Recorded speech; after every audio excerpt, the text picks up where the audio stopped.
I'm Meaghan. I'm Christy. And we are Homebrew Murder Crew. Sorry. Microbrew. Yeah. Microbrew. It's a microbrew for you.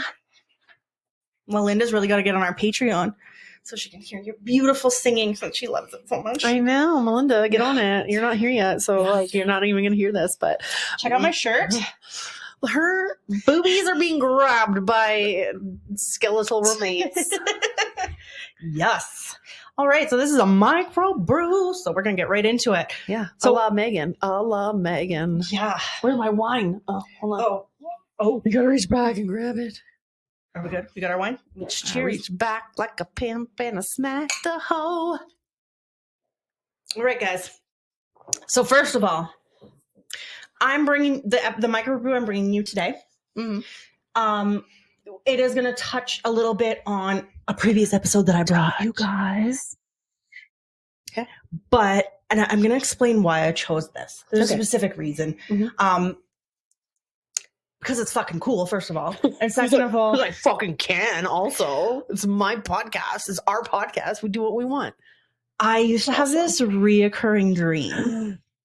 Like for years. Like I'm not kidding. Like it wasn't so much a reoccurring dream as like a reoccurring place that kept coming up in my dreams for fucking years. Weird. And I kind of knew roughly where the place came from because it's a real place. Mm-hmm. And that's what part of what my episode's going to be today. Okay. But for years I searched and I searched and I searched for what it was. And a few years ago, and I'm talking like since I was like 8 or 9, I was having this dream or dreaming of this place. And I think it was only like maybe 5-6 years ago that my mom and I were talking about it. And we finally figured it out. I finally figured out where this was. So. And have you been there before? I have been there, yes. Okay. And I knew I had been. Okay. It was a place from my memory. Right. But this dream, like the place, I'm going to have to, like this place, you're going to understand it in a little bit. There's a lot of history behind it. Mm-hmm. And I'm sure it's haunted as fuck. But in my dream, it always had this really dark, ominous feeling. Right. Like I'm one of those people that like, I feel deeply in my dream. Like I have, like I wake up and I still have those feelings. And I always had this like really ominous feeling after I dreamt of this place. It's like a really special connection to your dreams. Yeah. So are you going to tell us, or do you recall what happened in these dreams, or is it just the place? At this point, I can't remember, but it was always like I'm hiding or running from something. Ooh. And it was always like, or it was just memories of me and my childhood friends like playing in this place. Yeah. Like something was always like drawing you there and like, yes, yeah, drawing me there. Like there's a lot of history in the places I grew up on. So do you think that you have some sort of like supernatural connection to this place? I think I do. And I want to go back. Oh my God. We should go. Let's go. Because there's tomorrow. Yeah, I know, right? I wish we could, but when I tell you which episode this is based off of, we've already talked about going there. So we're yeah. Okay. But anyways, so this is the history of Point Pleasant Park in Halifax, Nova Scotia. Oh, it's a little far to get to tomorrow. Yes, yeah. But so it is actually, so obviously the Point Pleasant Park is actually located at Chebucto Harbour, which we talked about on episode 42, the Halifax explosion. So we talked about this too. Can I just pause for a second? Because again, I said it before and I will say it again. That was one of my most favorite fucking episodes that you've ever done. I know. That was a regular episode. That was a regular episode. Okay. Yeah. Okay. So, it's one of those, what are those commercials, the history? A part of our heritage. Part of our heritage. Yeah. So that's where like a lot of train. That was a fucking train. Yeah, I don't know if you guys heard that. A lot of people who know anything about the Halifax explosion, which I'll tell you is not a lot of people here on the West Coast, but if Including they did, me, I didn't know. That's probably where they heard it. But so we talked about this in the Halifax explosion. Choo-choo train. Okay. Chibuktu Harbor. Chibuktu is derived from the Mi'kmaq word Chibuktu. Oh, you mentioned Mi'kmaq. Yes. Yeah. Which roughly translates to Great Harbor, which I did talk about on that episode. And it was given the name by the Mi'kmaq people. And prior to the arrival of Europeans, when Edward Cornwallis arrived in 1749 and established the British settlement called Halifax. Established, which means...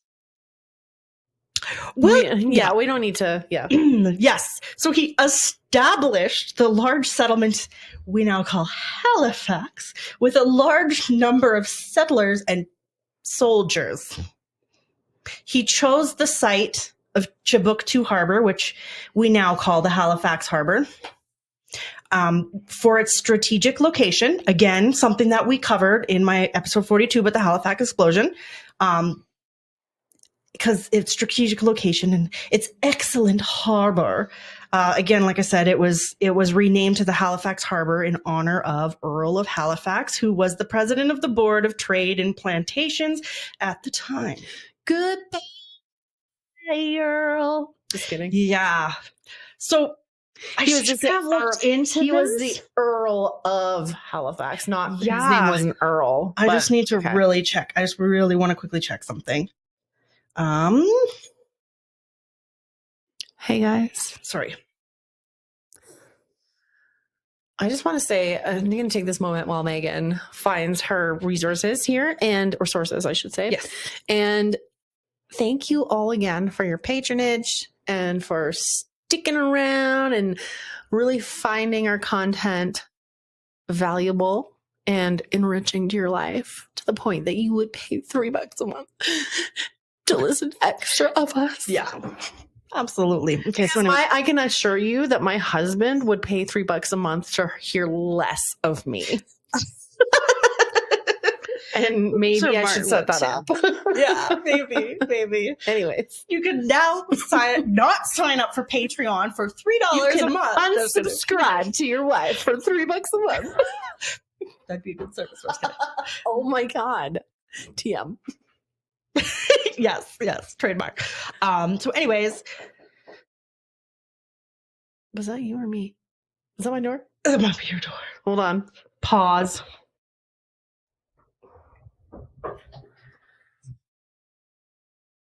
I'm just gonna, in case it's... Oh my God. You scared me. Okay, let me go get that. Okay.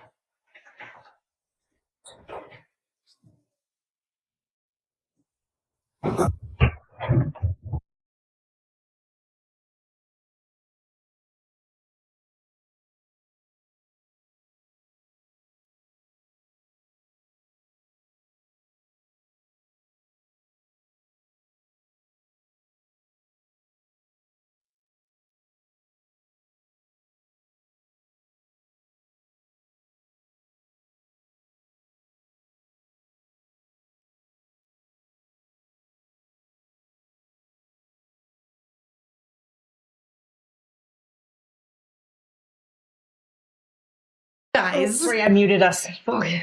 I'm so sorry, you guys. Yeah, I covered the camera too when you opened the door. So I didn't know if you would be seen or not. Yeah, thank that's you for okay. that. Sorry, childcare blunders. Yes. We will now return to your regular scheduled broadcast. Okay, so of course, Halifax was a stumbler, blah, blah, blah, blah. Okay, so he chose Chibuktu Harbor for its strategic location and excellent harbor. The harbor was renamed Halifax in honor of blah, blah, blah, blah, blah, that guy. The Earl. Yeah. The Earl of Halifax. This renaming symbolizes the shift in power and control from the indigenous population to the British. the shift in power. I'm sorry. It was not a shift. Mm-hmm. It was a genocide. Just to and I know you know that. And I know that's why we're saying right now. Yeah. I know that's why you said that in a very sarcastic way. I was afraid genocide is what it's called. Yeah. But that didn't come up in my Google search. Of course not. So Chibuktuk Harbor is a natural deep water port. Again, we covered this in episode 42 of the Halifax explosion. It has long been recognized for its strategic value. The harbor's location made Halifax a vital naval base and commercial port, which episode 42, go listen to it if you have not, attracting the attention of rival powers and necessitating robust defenses. Fortifications were erection at various points around the harbor to protect the city and its vital shipping lanes. And its erection. I'm just kidding. The area chosen for the settlement is now known as, the area chosen for the settlement didn't really work out. They ended up moving the settlement a little bit further down towards Citadel Hill, but Point Pleasant Park, with its sprawling 75-hectare expanse of verdant greenery and rugged coastline, which is situated at the southernmost tip of the Halifax Peninsula in Nova Scotia. The location offers a breathtaking panoramic views of the Atlantic Ocean and the Chibuktuk Harbor, Halifax Harbour. I am titillated.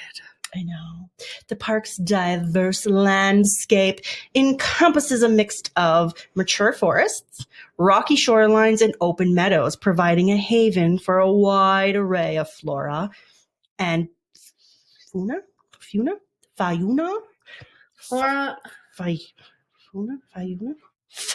Flora and fauna.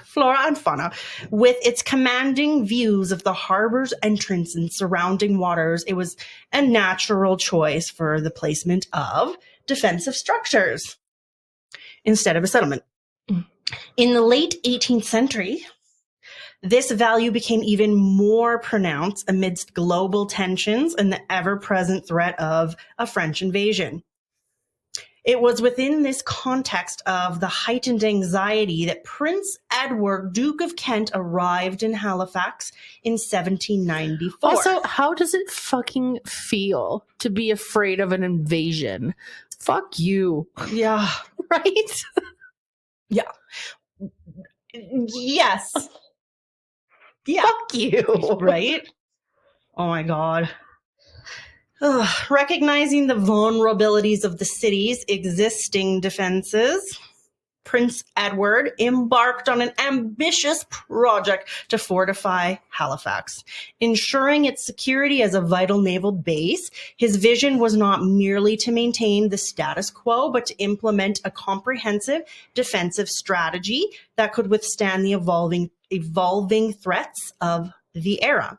Halifax Harbour, the natural deepwater port, was that's the same thing. Okay, is that me breathing that I hear? So in 1794, when he arrived in Halifax, that's the same fucking thing. So his vision was to transform Halifax into a impenetrable fortress. Impenetrable. Erect and impenetrable. Yeah.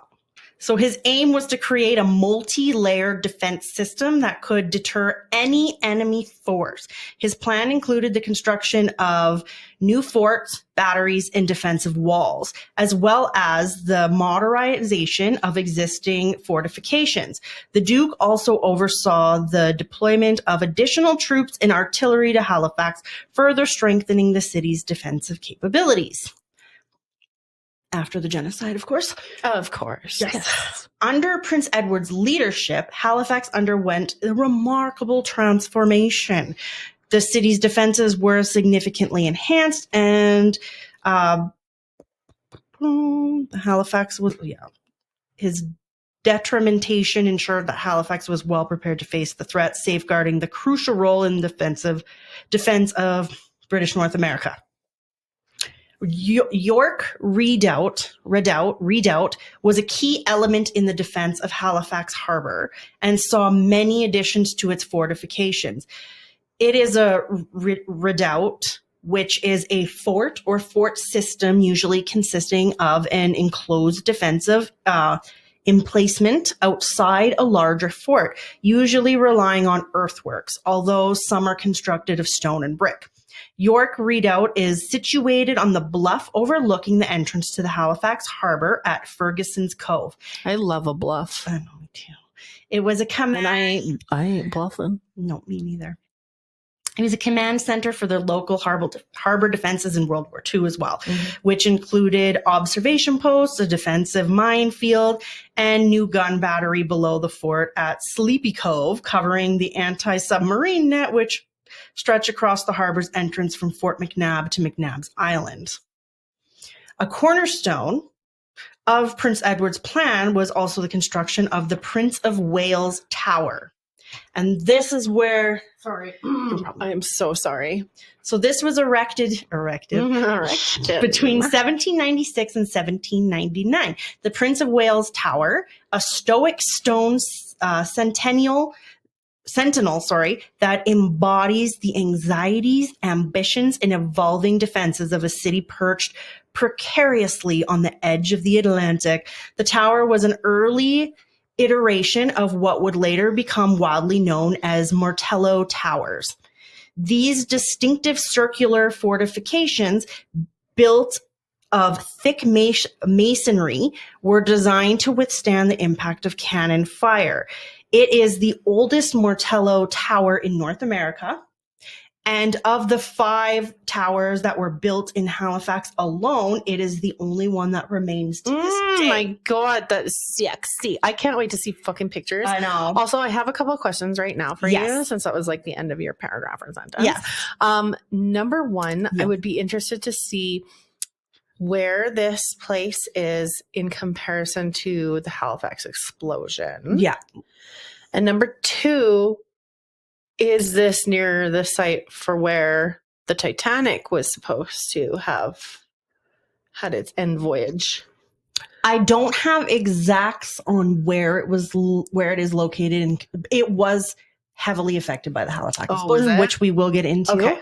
And as for the Titanic, that never even crossed my mind to search that, but we can definitely I will definitely look that up and add it on our socials. Okay.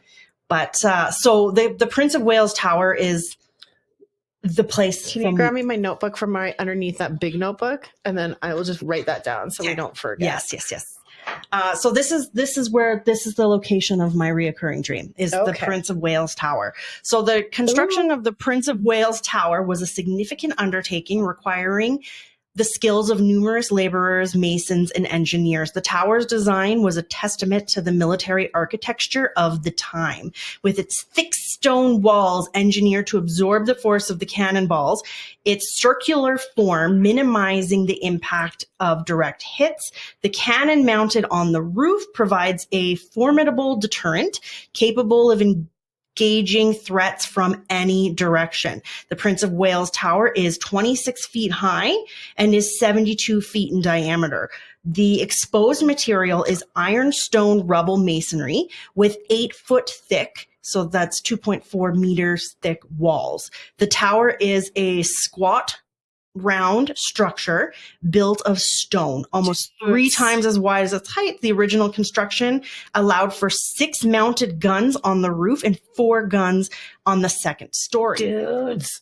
I don't know if you can see that, but we will post pictures on our socials. You can't see that here, but like I just have to look while I'm listening to you, because like that's incredible.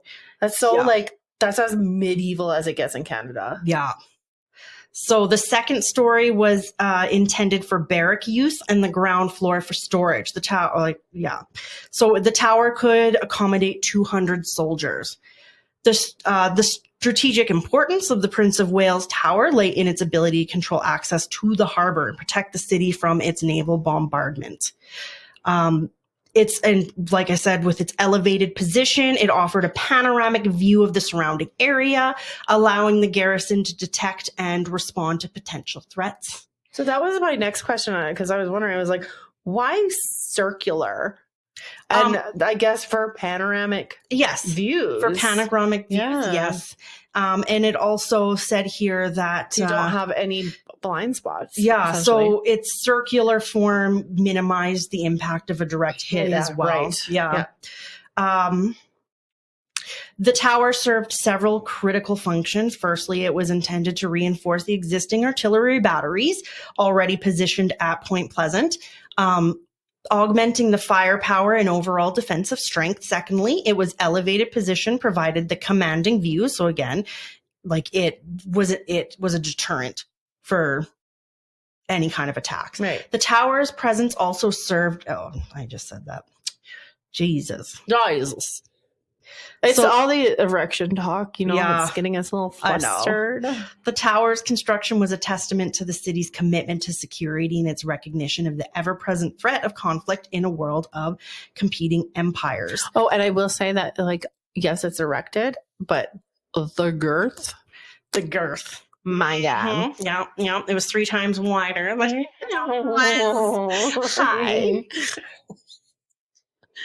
Oh, boy. As military technology progressed throughout the 19th century, the role of the Prince of Wales Tower gradually evolved. Another structure, Oh,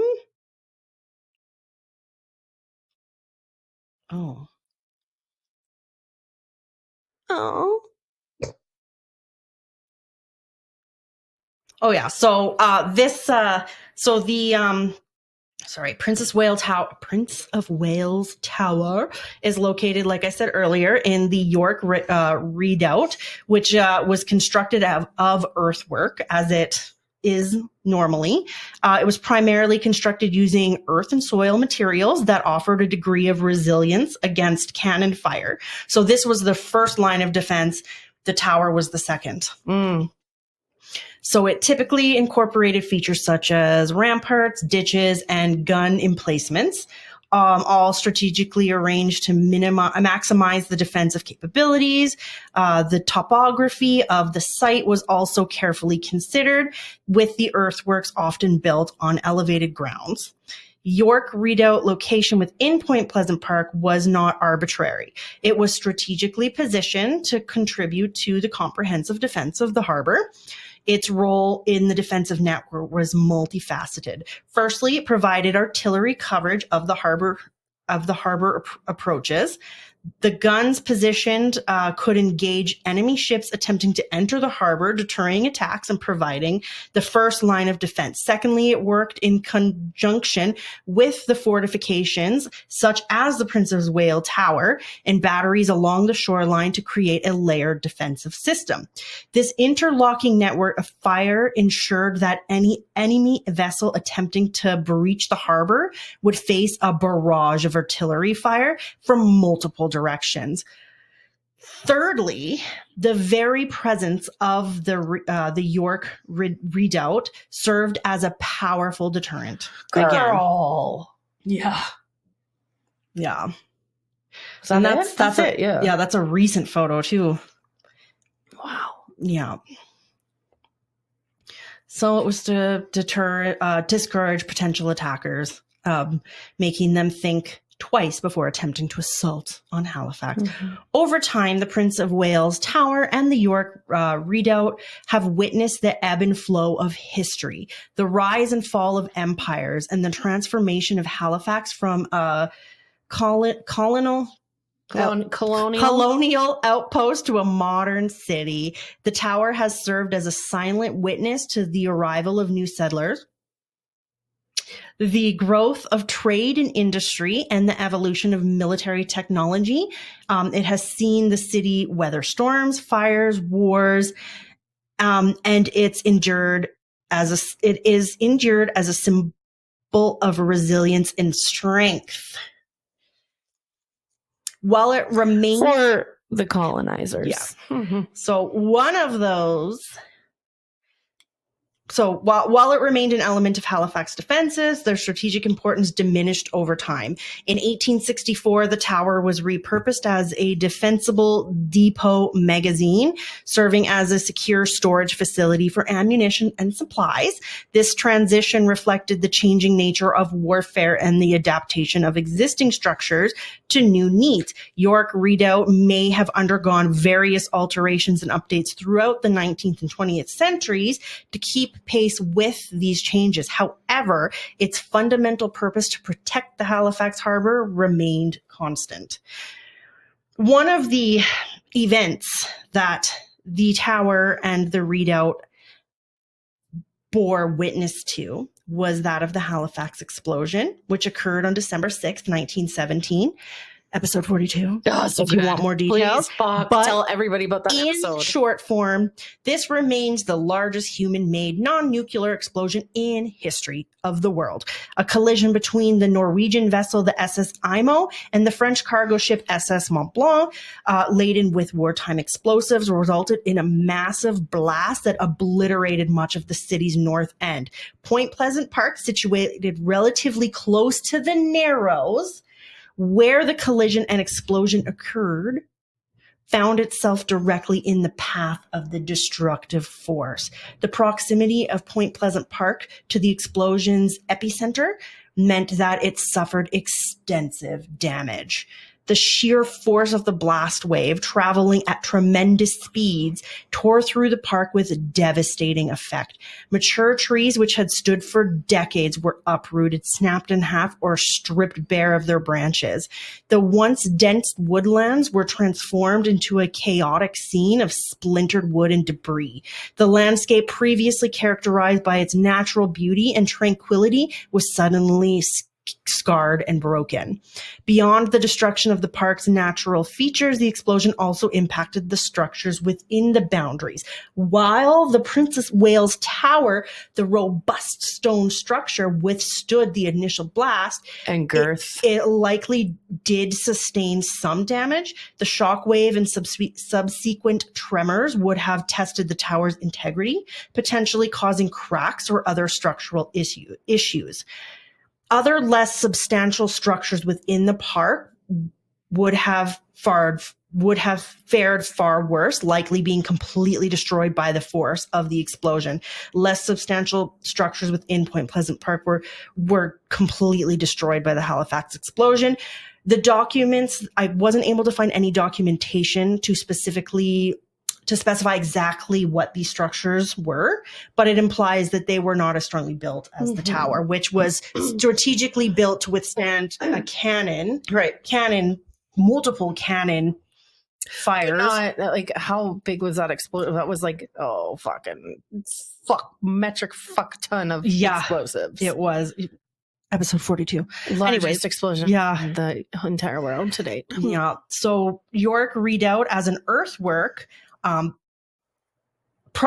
might have withstood the blast better than all the other structures, but it likely sustained some level of damage. I couldn't find any specific details on that, but it's built of earthwork to strategically to protect it from any kind of blasting. So the shockwave could have caused the earth to shift, defenses to crumble, or any structures within the redoubt to be damaged. While the document doesn't provide a specific account of the damage to York Redoubt, it's clear that as part of Point Pleasant Park, it was affected by the Halifax explosion. It would have experienced the force of the blast, been covered in debris, and been part of the general devastation that occurred in the park. Mm-hmm. The aftermath of the Halifax explosion was a scene of widespread devastation and chaos. Seriously. In Point Pleasant Park, the once serene environment was now a landscape of ruin. The cleanup and recovery efforts were immense. Debris had to be cleared, damaged structures assessed, and the shattered landscape somehow restored. Replanting efforts were undertaken to replace the lost trees, a process that would take decades to fully realize. The park's present-day appearance, while beautiful, still bears the subtle marks of that devastating day. The age and distribution of trees, for instance, reflecting the replanting efforts that followed the explosion. The Halifax explosion impact on Point Pleasant Park serves as a powerful reminder of the event's scale and indiscriminate nature of such disasters. It highlights how even natural spaces seemingly removed from the urban bustle can be profoundly affected by human events. The park's story becomes intertwined with a broader narrative of the explosion, a narrative of destruction, resilience, and eventual recovery. But one can't and shan't and mustn't forget the destruction of the indigenous population that was once there before absolutely. The colonizers came, desecrated them, genocide, and we're not going to get into that. But it's funny because, well, it's not funny. Nothing's funny about any of this. But that you're touching on this, and it has a relation to episode 42. Go listen to it, of the Halifax explosion. Yes. And then I did episode 51, which was a gentleman that moved from Halifax who survived the Halifax explosion, moved to Calgary, only to succumb to an explosion in Calgary in 1975. Episode 51, the CIL plant explosion in Calgary, Alberta. Yes. And so it's weird that there's that connection. I know. Yeah, I know. Anyways, continue. So, Point Pleasant Park in Halifax was once again devastated by Hurricane Juan in September 2003. The storm toppled more than 80,000 trees, leaving the park in a tangled mess. The park remained closed for cleanup before reopening in June 2004, with a damaged shoreline and almost 85% of its trees removed again. Oh my God. Point Pleasant Park and the Prince of Wales Tower and York Redoubt are more than just a park and some structures. They are a repository of history. The Tower and York Redoubt in particular serve as a compelling symbol of Halifax's strategic importance, its military past, and its ongoing connection to its heritage. Walking through the site, one can imagine the soldiers who once manned its guns, scanning the horizon for enemy ships. They are not merely observing a physical structure, but engaging with a narrative that spans centuries, a narrative of defense, adaptation, and preservation. The site's commanding views of the harbor and its strategic layout offer an insight into its defensive strategies of the past. Wow. Yeah. So in my dream, and I remember this, like, to get to the tower, you had to walk through like a wooded like trail, which I was there between the ages of, I don't remember exactly when, but I dreamer in real life. You had in real life. Okay. In real life, I was there between the ages of 4 and 9. I was somewhere between that time is when I went there. And I remember walking the dirt path and coming up to that beautiful round building. Yeah. I also remember going into it, and I remember in detail what the walls looked like, because there's one area of it where it's like the rounded wall is there, and it's like a small little like tunnel type thing with the windows where they put the cannons in on the second floor. And in my dream, I'm always in that area with the rounded walls, and I'm like either trapped or being chased, or I'm just running through it with my childhood friend Kier.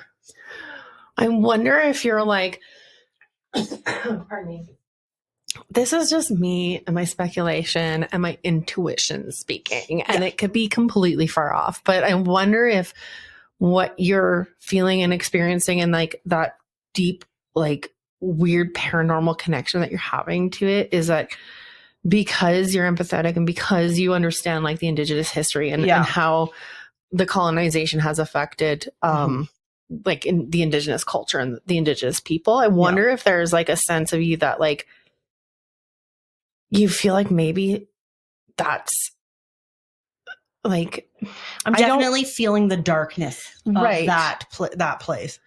of like what they succumb to or something. And it's like, maybe that's somebody trying to get to you to like, hey, tell my story instead. Like, tell my story instead. Like, I'm not trying to say it from like, oh, they're chasing you to kill you or something because you're here and appreciating this. Like, I think that there's a lot that we need to appreciate from what like none of us alive today have had any impact on colonization or like all that we can do is what we can do from here on forward. And that's raising our children right. That's appreciating our culture. That's appreciating history. That's appreciating where this land came from. Right. Yeah. I'm getting like way off base here, but like, I don't know. And it's kind of like more my intuition. I think my next Halifax episode does need to be about the Mi'kmaq people that originally just to give them inhabited that area, because this is twice now that this has come up. We might have to elicit Brittany for this one, for that one. Yeah. I have a personal connection to the Mi'kmaq people because of living there. I grew up with some of the Mi'kmaq people of my time. Right. Yeah. So, well then, girl, Meaghan, take the wheel. But I think you're right. I think some sort of a spirit there has been trying to reach me all these years. That's crazy. Because I would still have this dream. No, not since I figured out where it was. Yeah. How long ago was that? Like, I would say like 5 years ago, 5 or 6 years ago. That I can't. That's so It was weird. when I was living in my apartment. So it's almost like you figured out where it was, and then that's all that spirit needed you to know is like, I want to go back. Find out. Yeah. But like, okay, now you know where it is. Now it's like almost your duty to figure out like the history of the land before colonization. Yes. Is what that feels like. Yeah. That's wild. I used to have reoccurring dreams, but it was like my dad's car would like drive away with me in it and he's not in it. Yeah. He'd be in the store and he'd leave me in the car and it would like drive away. Yeah. And that's just abandonment issues because my dad. And I mean, I'm just going to say, like, the reason that I chose this story and the Halifax explosion before covering the further history of Halifax is because these were places that I've been to and experiences that I have had. Right.